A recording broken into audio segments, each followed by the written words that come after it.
देखिए, south Africa की खदान में 100 मजदूरों को मौत हो गया है।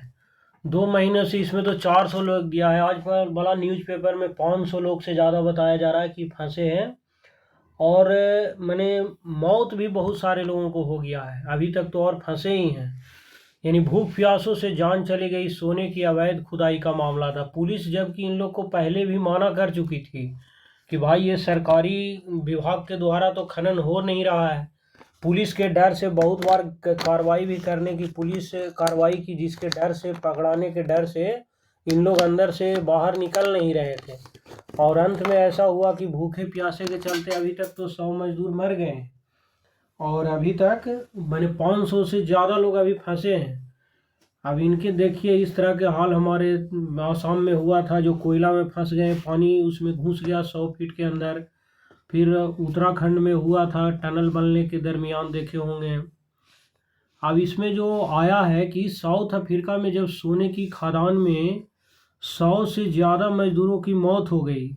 एक अलजीरा के मुताबिक खदान में 2 महीने से 400 से ज़्यादा मजदूर मैंने मौजूद थे। ये सभी खदान में अवैध रूप से सोने की खुदाई करने के लिए उतरे थे।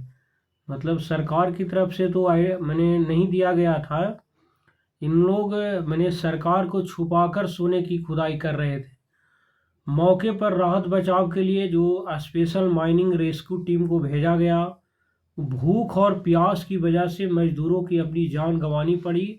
अब तक 13 शव तो बरामद हो गए हैं। कई लोग बाहर निकाले गए हैं, लेकिन अभी और बहुत से, एक जो उसमें 2 वीडियो थे एक सेल फोन में, उसमें देखा कि दर्जनों शव पॉलीथीन में लिपटे हुए दिखाई भी दे रहे हैं। अब ये देखो, ये तो पिक्चर में दिखाया गया है, यहीं पर उसने खनन कर रहा था। यानी कि पुलिस ने खदान में जाने वाले रस्सियों को भी हटाया था। ये इस तरह का रिपोर्ट आया है कि इतने सारे लोग मर गए हैं, ये सब रिपोर्ट आ गया था। और आया है यहाँ पर देखें, रेस्क्यू टीम में बचा रहा है इन लोग। बहुत सारे लोग वहाँ पर पहुँचे हैं रेस्क्यू में बचाने के लिए। मौके पर 100 से ज़्यादा राहत और बचाव कर्मी भी वहाँ मौजूद हैं। साउथ अफ्रीका में अवैध खनन है, उसकी प्रमुख कुछ कारण जरूर है जिसके कारण वहाँ के लोग इस तरह के काम करने हैं। यहाँ पर देख रहे हैं ना कि सब ये पिक्चर में दिखाया गया है कि कैसे वहाँ पर अवैध खनन कर रहे हैं साउथ अफ्रीका में। सबसे पहला तो वहाँ पर बताया गया ये कि गरीबी और बेरोजगारी है। यहाँ बेरोजगारी दर 30% से अधिक है, जबकि 55% आबादी गरीब है। इस वजह से लोग अवैध तरीके से सोने की खुदाई करते हैं। यहाँ अवैध खनन को जामा जामा कहते हैं। अवैध खनन कहते हैं तो वहाँ के लोग जो हैं लोकल जामा जामा कहते हैं। बंद पड़ी खदानें, देश में सोने की करीब 6100 खदानें बंद पड़ी है। इनमें से 2200 हाई रिस्क की कैटेगरी में है। ठीक है, तरीके से बंद नहीं किया गया है, इस वजह से अवैध खनन आसान हो जाता है।